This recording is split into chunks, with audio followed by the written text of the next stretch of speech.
when loneliness is a wall you can't knock down. Everyone has their own opinion about loneliness. They may even change what they think about loneliness when you ask them. There are some people who raise it to the heavens and admit that it is a reality that we all have to face sooner or later, depending on the circumstances. Other people are afraid of it and do everything they can to avoid it. There are also many people who learn to balance it. They don't feel bad when they are alone, but they also know how to play the loneliness game. This article is for those people who feel incurably alone and suffer because of it. It is about those cases where loneliness has become a real prison, although it is invisible to everyone else. Life has brought these people to a point where they have no friends or family, just functional, temporary ties. But if this is you and you found yourself in this position, you probably don't know what to do to find people you feel close to, people you can trust. Be aware, a lonely heart is not a heart. Antonio Machado. Unfortunately, the scenario we have just described is not unusual. There is actually a real epidemic of loneliness going on all over the world. And it seems to be growing. So many people advocate individualism that we end up creating a reality where personal isolation becomes more and more normal. There are millions of people in the world who feel chronically alone. It is a condition that goes beyond age, nationality or social status. Chronic loneliness, a muted pain.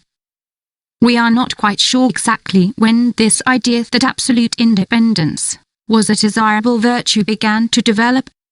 People will tell you over and over again that you shouldn't depend on anyone. It is best if you can overcome all difficulties alone. Ideally, you live alone, grow your own garden, have your own business and don't need anyone. In fact, too much intimacy or closeness starts to seem like a threat because people mistake it for addiction. Why do we run away from this word, from our nature, when deep down we are all addicted in some way? The result of all this is the world we have now, where personal company is sold. There are different places in different countries that offer companionship, not only sexually, but also in person. Today, you can hire someone who will talk to you for a while or go out and watch a movie with you. If there is a supply, it means there is a demand. And if there is a demand, it is because we lack something that we used to get naturally. The effects of loneliness are not always easy to see. It always leaves a mark on your mind and body. It may just be that the mark does not appear immediately. One of these effects is particularly dangerous. We are talking about the changes that begin to happen to our brains. When you spend too much time alone, without realizing it yourself, you begin to see other people's faces as a threat. It's really tragic. This means that the more alone you are, the more alone you will be. And it's not even because you chose to be, but because your anatomy and physiology is changing. This is where the wall closes you in. And then you start to be in danger of becoming physically and / or mentally ill. To topple the wall of loneliness.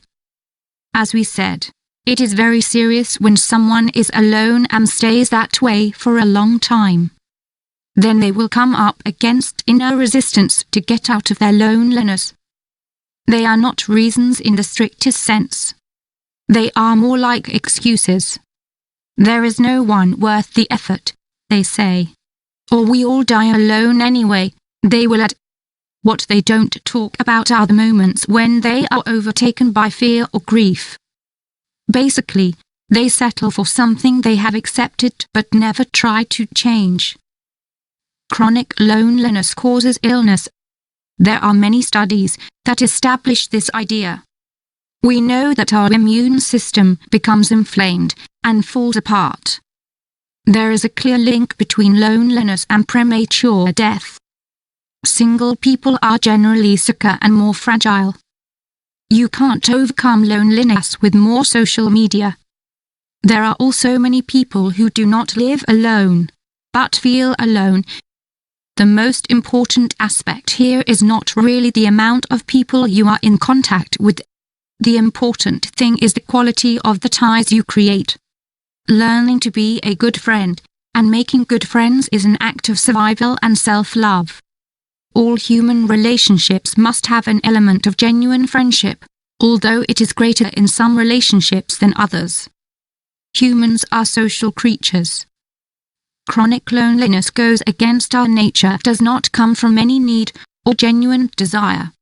If you feel alone, if you can't bond with other people, something is not right. The problem may lie in how you were trained or a subjective problem you have not solved. It could even be that you haven't developed your social skills or don't know where to start. Whatever it is, one thing is clear: if your loneliness is chronic, you need help. Go out and look for it. There is no shame in it.